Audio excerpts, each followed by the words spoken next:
የሚፈጠሩትን ችግሮች መፍታት። ሁል ጊዜ ጋብቻን በስኬት የሚጠብቁ ሰዎች አሉ። ሳገባ ብር አገኛለሁ ብሎ፣ ሳገባ ይከበራለሁ ብሎ፣ ሳገባ ተኝቼ እበላለሁ ብሎ፣ ሳገባ ይሳካልኛል እንደዚህ ያልሆንም ብሎ። ይሄ በጣም ሮንግ አስተሳሰብ ነው። ላይሆን ይችላል። ስታገባ ድሃም ሊሆን ይችላል ያገባው። ድሃ ነው ብለህ የናቅከውም ሰው ደግሞ ነገ ሀብታም ሊሆን ይችላል። እሱ አይታወቅም። ያለው ሀብትና የቆጠርከው ነገሮችም ደግሞ የመጨረሻ ዋስትና አይሆኑም። ልታገኝም ላታገኝም ትችላለህ። ወደ ጋብቻ ስትገቡ የመጀመሪያ ኮንቨርት ኤሪያውን ብቻ ጠብቃችሁ ከገባችሁ ስህተት ነው። ኮንቨርት ኤሪያውን ብቻ ሳይሆን ቻሌንጁንም እዩ። እንደው ራሳችሁን አፕዴት ማድረግ ያለባችሁ ማዘጋጀት ያለባችሁ በቻሌንጁ ላይ ነው። ያኛው ብዙ ችግር የለውም። ኮንቨርት ኤሪያው ችግር የለውም። ለዛ ግን ራስን ማዘጋጀት በጣም አስፈላጊ ነው። በንግግሬ ነው የሚመጣው፣ በአካሄዴ ነው የሚመጣው፣ አብሬ ከሚውላቸው ጓደኞች ነው የሚመጣው፣ ከስራ ቦታዬ ነው የሚመጣው። ትዳርንና ኑሮን የሚያጠቃ የሚያስቸግር ከሆነ የስራ ቦታው ነገር ቢቀር ይሻላል። ስለዚህ አሁን ለምሳሌ አንዳንድ ቦታ የምሰራበት ስራ ቦታ ለትዳር ጤና የማይሰጥ ከሆነ እኔ ስራዬን አልለቅም ይላሉ ሰዎች። ትዳሩን ብለቅ ይሻለኛል ይላሉ። አይባልም። ዋናው ለአንቺ ስራው አይደለም፣ እንደውም ትዳር ነው። ያ ተጨማሪ ነው። በዚህ ሀገር ላይ በብዙ በሳይንስ በጥናት በትምህርት ባልተደረገ ጋብቻ ውስጥ ሰው ስለሚኖር እንደፈለገ ደግሞ ማግባትም ስለሚችል ከፈለገ ይሄ በቃ ደባል መኖርም ስለሚችል የትዳር ክቡር ለብዙ ሰዎች የገባ አይመስለኝም። ተቋሙ መስዋዕትነትን መጠየቅን መክፈልን ይጠይቃል። ጋብቻ ዝም ብለህ ጎረምሳ ሆነም ስላገባ እንደፈለግ መቀያየር የምትችለው የሚመስልህ ቢሆን ይሄ ሮንግ አስተሳሰብ ነው። ሴቶችም ቢሆን እኔ እኮ ቤተሰብ አለኝ፣ ገንዘብ አለኝ፣ የተማርኩ ሰው ነኝ፣ እንደፈለግኩ መኖር እችላለሁ፣ ሌላውን ማግባት እችላለሁ። አዎ ሌላውን ደጋግመሽ ማግባትን መኖርም ትችያለሽ። ግን አንደኛ ይሄ የክርስቲያን ጋብቻ አይደለም። እግዚአብሔር የሚወደውና የሚያከብረው አይደለም። ሁለተኛ ወጥ የሆነ ለእግዚአብሔር ክብር የሚሆነው ቤተሰብ መመስረት አትችልም። በተለይ ደግሞ ሰው በእውቀት ካደገ በአሳሰብ ካደገ ከእንደዚህ አይነት ቤተሰብ ሰው አያገባም። ለምን? ያንኑ አፕላይ ስለሚያደርግ የሚወለደውም ልጅ የሚወለደውም ትዳር ያ ተጽዕኖ ስለሚመጣ ሰዎች ቤተሰብን አጥንቶ የሚያገቡ ለዛ ነው። ሰውን የሚያከብር እግዚአብሔር የሚያከብር ቤተሰብ ውስጥ ያደገች ሴት ስትመጣም ትዳሯን ታከብራለች። ቤተሰብን በሚፈሩ ሰውን በሚያከብሩ ሰዎች ውስጥ የተወለደ ያደገ ወንድ እንደዚሁ ትዳሩን ያከብራል። ዝም ብሎ በመንገድ የተወለደ ወንድ ያ መንፈስ ተመልሶ ራሱ እግዚአብሔር ካልቀየረው በስተቀር ይከታተላል፣ ይዋጋዋል። እሷንም እንደዚህ። በእርግጥ በክርስቶስ ቤት ውስጥ የማይቀየር ነገር የለም። ክርስቶስ ሁሉን ይቀይራል፣ ሁሉን ይለውጣል። ደካማውን ብርቱ ያደርጋል፣ ዱርዬውን ቀይሮ መልካም ያደርጋል። ነገሮች ግን በእኛ ግምት እንደምናወራቸው አይደሉም። ስለዚህ ከባድ ጥንቃቄን ይጠይቃል። በምሳሌ መጽሐፍ ላይ ጥበበኛን ሴት ማን ያገኛታል? እሷን የሚያገኝ ሰው እድለኛ ነው። ሰውየው ወደ አደባባይ በሽምግልና በወጣ ጊዜ ይከበራል ይላል። እሷ ቤቷን በደንብ የምታስተዳድር ከሆነ፣ ትዳሯን በደንብ የምትመራ ከሆነ፣ ባሪያዎቹን በደንብ የምታስተዳድር ከሆነ፣ ለባሏ ክብርና አክብሮት ካላት በውጭ በሚናገረው ንግግሩ ድፍረት ይኖረዋል፣ ሞገስ ይኖረዋል፣ ተሰምነት ይኖረዋል። ይህንን የምታደርገው ጥበበኛ ሴት ናት ይላል። አያችሁ፣ ትዳር በውጭም ያስከብራል፣ በሶሻል በህብረተሰቡ መካከል እንደዚሁም ደግሞ ያዋርዳል። ሰው አይሰማም። ቤቱን የማያስተዳድር እንዴት እኛን ያስተዳድራል ይላል። በሊደርሺፕም ላይ የምትሰራ ከሆነ ከፍተኛ ባለስልጣን ከሆንክ ማን ያዳምጣል? ዲሲፕሊን የሆነ ላይፍ ኢንቴግሪቲ ያለው ምታመን ጸዳ ነጻ ያለ አያየት እይታ ያለው ጋብቻ በጣም አስፈላጊ። ፋሚሊ እሱን ያህል፣ ልጆች እሱን ያህል፣ ጎረቤት እሱን ያህል፣ በቤታቸው የሚመጡ እንግዶች እሱን ያህል መማረክ። የክርስቶስ ፍቅር ደግሞ ሁሉ ጋር ይደርሳል። በሕይወታቸው በትዳራቸው ክርስቶስ ከነገዘ የሚታይ ጉለት የለም፣ የሚሰማ ጩኸት የለም። ያንን ሁሉ የሚሸፍን የሚያስተካክል ክርስቶስን ነው የምታመልኩ። የእግዚአብሔር ስም የተባረከ ይሁን። እንግዲህ ከዚህ በኋላ ቀጥለን የምናያቸው አንዳንድ ጥናቶች ላይ በተመሰረተ ጋብቻ ነው። በገጠርና በከተማ ሲሆን ግን ቻሌንጁ ይለያያል። በሰፊ አንገባበትም፣ ግን ጥቂት ነገሮችን ላሳያችሁ። ብዙዎቻችን በገጠር ነው የተወለድነው። የገጠር ጋብቻ የሚመረጥበት ብዙ ምክንያቶች አሉት። አንደኛ ባልና ሚስት አብረው ነው የሚውለው። የተለያየ የሥራ መስክ የላቸው። እርሻ ነው፣ አንድ ላይ ነው የሚውሉ፣ አንድ ላይ ነው የሚገቡ። ቤትም ብትሆን እሱም ቢሆን ይሄ ለጋብቻ ጤናማ ነው። በከተማ ውስጥ ግን ጋብቻ አንዱ ፈታኝ የሚያደርገው የተጋቡ ሰዎች በተለያየ መስክ ነው የሚሰሩ። እሷ የምትውልበት ቦታ ሌላ ነው፣ እሱ የሚውልበት ሌላ ነው። ያ ራሱ እግዚአብሔርን የማይፈሩ ከሆነ ለኃጢአት የሚከፍተው በር አለ። አስቸጋሪ ነው። በእርግጥ የገጠር ሰዎችም ተደብቆ ኃጢአት አይሰሩም ማለት አይደለም። እሱም ጫካው አንዳንድ የሚቹ ሊሆን ይችላል። የመጀመሪያ ነገሩ በሰው አቋም ላይ ነው ያለው። ቅድስና የግል አቋም ነው፣ የራስ እይታ ነው። ነገር ግን አካባቢዎች ግን የሚፈጥሩት ነገሮች ላይ መንቃት።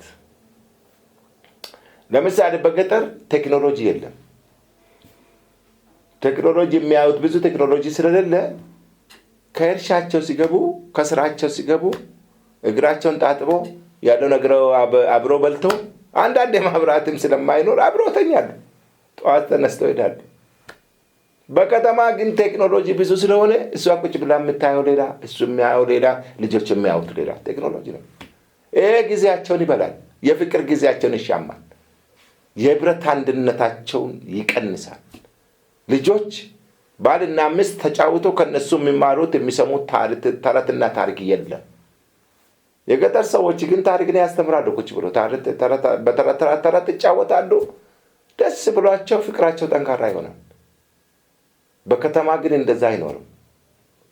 ሌላው በገጠር የከተማን ያህል ቢዚ አይሆኑም። ከተማ ግን ኑሮው ራሱ፣ የቤት ኪራዩ ራሱ፣ የሥራ ጉዳይ ራሱ፣ በተለያየ ህዝብ መካከል መኖሩ ራሱ፣ የጊዜ ሁኔታ ራሱ፣ ካልቸራቸውና ባህላቸው ብዙ በሆነ ሰዎች መካከል መኖር በራሱ ሰውን ቢዚ ያደርጋል። ትምህርት አለ፣ ጥናት አለ፣ ስራ አለ፣ ማህበራዊ ኑሮ አለ፣ ለቅሶ አለ፣ ሩጫ አለ፣ ምን አለ። በገጠር ግን ይቀንሳል ይወሉታል። ሌላው ደስ የሚለው በገጠር ጋብቻ ውስጥ ትዳራቸውን ጠንካራ ከሚያደርገው ነገሮች ኦርጋኒክ የሆነ ነገር ነው የሚበሉት፣ አርቲፊሻል አይደለም። ስለዚህ ብዙ የመታወቅ በቃ ይሄ የወድ ሩጫ፣ የምግብ ቦይዝም በብዙ አያጋጥማቸውም፣ ያውቁበታል። ከተማ ላይ ግን ከመከራ የተነሳ እዛም እዚህም ትበላለህ፣ ያስቸግራል። ገጠር ግን ሌላ ያለው ችግር ደግሞ ምንድነው? የኖሌጅ ችግር ደግሞ አለ። የእውቀት ችግር ብዙ አይደለም እውቀት ገጠር ላይ። ከተማ ላይ ግን አድቫንቴጁ ፕሪቪሌጁ ያለውን ነገር ደግሞ በእውቀት መጠቀም ይችላሉ። ገጠር ላይ የሚያባክኑት የሚበትኑት ብዙ ነገሮች መከራ የሚያበሉት ከተማ ላይ እንደዛ አይደለም። ትንሹን ነገር ቆጥቦ አስተካክሎ በጊዜው አድርጎ ሁኔታውን አመቻችቶ መጠቀም ይችላሉ። ማብራት አለ፣ ትምህርት አለ፣ ጊዜ አለ። የሚፈልጉትን ነገሮች ለማግኘት ሱቅ አለ፣ ለመግዛት ለመሸመት ሁሌ መሰቃየት የለም። ገጠር ግን የገበያ ቀን እስኪመጣ ድረስ ራሱ ሰው ገበያ ስለማያገኝ ይቸገራሉ። ቤታቸው አንዳንዴ ወፍጮ በማይሰራበት አካባቢ ከሆነ በእጃቸው ነው ያንን ነገር እየሰሩ ምግብ እንኳን የሚጋግሩት ለሰዎች የሚያቀርቡት። ይሄም ትዳር ላይ የተወሰነ ተጽዕኖ አለ። ስለዚህ አሁን ይህንን ጥናት የማቀርበው ጥናት አድርገን ነው። ይሄ ጥናት ነገ ምናልባት የገጠሩንም ትዳር ጠንካራ ለማድረግ ጉለቱን ለማየት፣ የከተማውንም ደግሞ ለማስተካከል ሰው አንዱ ለሌላው ጊዜ መስጠት ስላለበት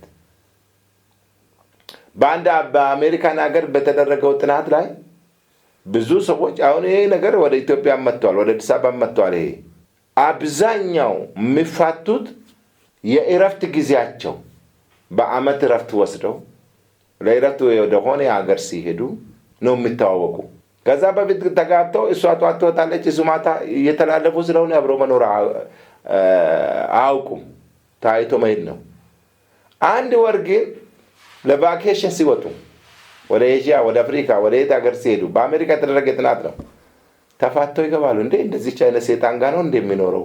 እንዴ እንደዚህ አይነት አውሬ ነው እንዴ ባሌ ትለዋለች እሷ። ለምን አንድ ላይ ሲሆኑ ነው ባህሪ ለባህሪ የሚተዋወቁት። እሱ ደግሞ በሌላው ችግር ይፈጥራል። ባህሪ ለባህሪ ለመተዋወቅ ጊዜን ያስፈልጋል። አብሮ ጊዜ ማሳለፍን ያስፈልጋል። ዝም ብሎ ቢዚ መሆን ብቻ ሳይሆን ጊዜ መስጠት። የምታገለግሉ አገልጋዮች እንኳን ለቤታችሁ ጊዜ ይኑራችሁ። የውጭ አገልግሎት ብቻ አይደለም ሽልማታችሁ። የውጭ ስብከት ብቻ አይደለም ሽልማታችሁ። አይደለም። ቤተሰቦቻችሁንም እንዴት እንዳሳደጋችሁ፣ እንዳገለገላችሁ፣ ጉድለታችሁን እንዴት እንደሞላችሁ በእግዚአብሔር ፊት አንድ ቀን እንትን አለው። ይሄ ሽልማት አለው፣ ክብር አለው። እንደውም የቤቱ አይበልጥም ብላችሁ ነው? የቤት እንደውም የሚበልጥ ነው። እና አሁን ሌላው በጋብቻ መሰረት ላይ የጋብቻ መሰረት የሚያጠናክርላችሁ ነገሮች በምትችሉት መንገድ ገጠርም ቢሆን ከተማ ሌጋል አድርጉ፣ ህጋዊ አድርጉ። በመንደር ውልን ፍርማም ይሁን በቤተ ክርስቲያን ቃል መግባትም ይሁን ዝም ብለህ ደባል የምትገባ ከሆነ ኑሮ ደባል ይሆናል። ይህንን የለመደ ነገም ደባል ያመጣል። ስርዓት የሌለው ይሆናል። ህግ የማያውቀው ጋብቻ ይሆናል። ከተጋባችሁ በኋላ እንኳን በእንደዚህ አይነት ሁኔታዎች ያላችሁ እንደገና ውልና መስረጃ ሄዳችሁ ፈርሙ፣ ተፈራረሙ። ለምን? በጋብቻ ላይ ጋብቻ በኢትዮጵያ ህግ አይፈቀድም፣ አይቻልም። ይሄም የቤተሰብን ለማጠናከር ምክንያት ይሆናል። ባደረኩት ሪሰርች እና ጥናት በአንድ ወረዳ ላይ እንደሰራሁት እንዳየሁት አብዛኛው የሚጋቡ ሰዎች ውልና መስረጃ ወይም ይሄ መዘጋጃ ማይሄዱ፣ ይሄ ስለ ቤተሰብ የሚመሰገብበት ቦታ ማይሄዱ፣ መጋባታቸውም አይታወቅም፣ አገብተው የሚጠፋበትም ቀንም አይታወቅም። አብዛኛው ቁጥር እሱን ያሳያል። ስለዚህ የሚወለደው ልጅ ምን ይሆናል? መንገደኛ ይሆናል። እሷም መያዝ አትችልም፣ አታውቅም። ወይም እሷም እንደዛው ትጠፋለች ቤት ውስጥ ከነ ልጁ ትታ። ወንድ ብቻ አይደለም የሚጠፋ፣ አዲስ አበባ ላይ ሴትም ትጠፋለች። ምንም መያዣ ነገር የለውም። ህጋዊነት በጣም አስፈላጊ ነው። ቅዱሳን ደግሞ እግዚአብሔርን ቃል ተምሮ በስርዓት ማድረግ እሱን ጠንካራ ያደርገዋል። በተደረጉ ጥናቶች እስከ ዛሬ ትምህርት ቤትም ኮሌጅም ዩኒቨርሲቲም ጋብቻም ጠንካራ የሆነበት ምድር በክርስትና የተጀመረ ነው። በክርስትና ውስጥ የሚኖሩ እግዚአብሔርን ቃል የሚፈሩ ሰዎች ጠንካራ ይሆናሉ፣ እግዚአብሔርን በመፍራት ማለት ነው። እና አሁን ከተማ ውስጥ ባገኘሁት ጥናት መዘጋጃ ሄደው የሚፈራረሙ ሰዎች አንድ ወደ ውጭ መሄድ የሚፈልጉ ነው፣ ለነገ ፕሮሰሳቸው እንዲመች። ሁለተኛ ንብረት ያላቸው ናቸው። ሀብትን ለማካፈል ፍለጋ ሄዶ ያቺን ፎርም ይሞላሉ እንጂ አብሮ የመኖራቸውን ጉዳይ ህጋዊ አያረጉ። ብዙ ምንም የሚያስከፍላችሁ ነገር የለም ህጋዊ ማድረግ። በምትችሉ ሰዎች መካከል በቤተ ክርስቲያን ማድረግ፣ ድግሳችሁን ትታችሁ ሌላ ነገር ተጨማሪውን ትታችሁ መዝናኛውን ትታችሁ በመንግስት በሚያውቀው ፍርማ እንኳን መጋባት ሙሉ በሙሉ ጋብቻችሁ እንዲጸና ምክንያት ባይሆንም፣ ምክንያቱም ጋብቻ እንዲጸና ምክንያት የሚሆነው ጌታ ነው፣ ቃሉ ነው፣ ፍቅር ነው፣ እውነት ነው። ግን ጊዜ እንድትገዙም ይጠቅማችኋል። ነገ እግዚአብሔርን ቃል እንድትማሩም እድል ይሰጣችኋል። ዝም ብላችሁ ተዋደናል ብላችሁ የምትጋቡ ሰዎች ፍቅር ፈተና ውስጥ በሚገባ ጊዜ የሚረዳችሁ ሰው አይገኝም። ስለዚህ ጋብቻን ጠንካራ ለማድረግ የገጠሩንም የከተማውንም አጥንተናል። እግዚአብሔር እንግዲህ የትም ቦታ ቤትን ይመሰርታል፣ ይሰጣል። እግዚአብሔር ይመስገን። የግድ አይደለም ከተማ ለመግባት ወይም ከከተማም ወደ ገጠር መሸሽ። ባለው ቦታ ላይ ግን ቻሌንጅ አድርጎ ቻሌንጁን ተቋቁሞ አሸንፎ መሄድ እውቀትን ይጠይቃል፣ መረዳትን ይፈልጋል፣ ማስተዋል ይጠይቃል፣ ክሪቲካል ቲንኪንግ ትምህርት ይጠይቃል፣ አመራር ይጠይቃል፣ ካውንስሊንግ ይጠይቃል፣ ጸሎት ይጠይቃል፣ ትምህርት ይጠይቃል። ለዛ ጊዜ ሊኖረን ይገባል። ምክንያቱም በከተማም በገጠርም ብንኖር ሀብታምም ድሃም ብንሆን አንድ ቀን እግዚአብሔር ፊት መሄዳችን አይቀርም። ያን ቀን ራቆታችንን እንሄዳለን። ከዚህ ጊዜን የምንሄደው አንድ ንብረት የለም።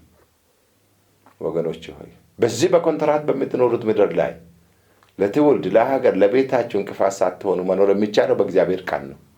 በእግዚአብሔር ስንታመን ነው። ጋብቻችን ጠንካራ የሚሆነው በዚህ መሰረት ነው። እግዚአብሔር ይባርካችሁ። በሚቀጥለው ጊዜ ከዚህ በተለየ ሁኔታ አብረን ወደ ጥልቅ ነገር ፈቀቅ ብለን እግዚአብሔርን ቃል እንማራለን። ተባረኩ።